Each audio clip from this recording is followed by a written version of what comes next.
To discuss this ongoing epic of sorts, Matt Millen now joins us. And Matt, it should bear mentioning that the mediation that both sides are undergoing is non-binding, right, which means that it is theoretical, perhaps at best, considering there are reports that they are as much as $1 billion apart, these two sides.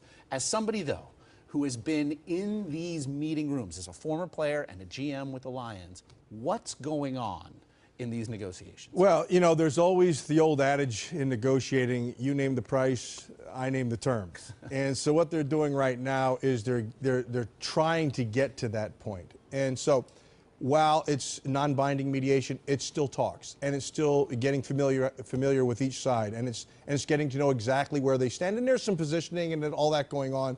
But the bottom line is this, you know, there's not a drop-dead date. The NFL, it appeared, tried to shove down that March 3rd date as we got to get something done before that. But the reality is, until you start missing football, there's not a hard date. And so I think any talk, any negotiating is better than none, and I think that's what we're seeing right now. Well, DeMaurice Smith, if nothing else, in these his first lead negotiations as the new leader of the union, certainly has been at times extreme in his language. And you just pointed out, March 3rd would be nice, but it's really when the American viewing public doesn't have football to watch.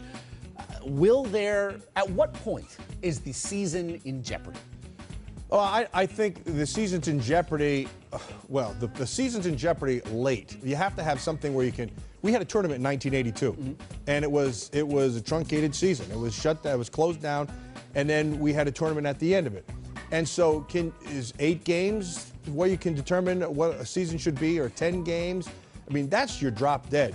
But there's more to it than that. Now, look, let's not kid ourselves. This is all about money. This is about managing greed. That's where we're at.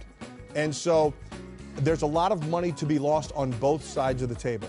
And it behooves both sides to be able to get together, find the common ground, and then there's the big, there's the elephant in the back of the room that they all need to talk about, whether that's revenue sharing or how they're going to, the piece of the pie, how they're going to cut that thing up. So the bottom line is this, that is sitting at the end. That will get done probably last. But there's a lot of things on the periphery that can be covered, and this can help. And remember, it's not just like these teams can walk in week 1 and kick off the old football. They're going to have to get in and have camp and all the rest. Obviously a fluid situation. Matt Millen discussing it with us here on SportsCenter. Thanks, Matt. Good to see you.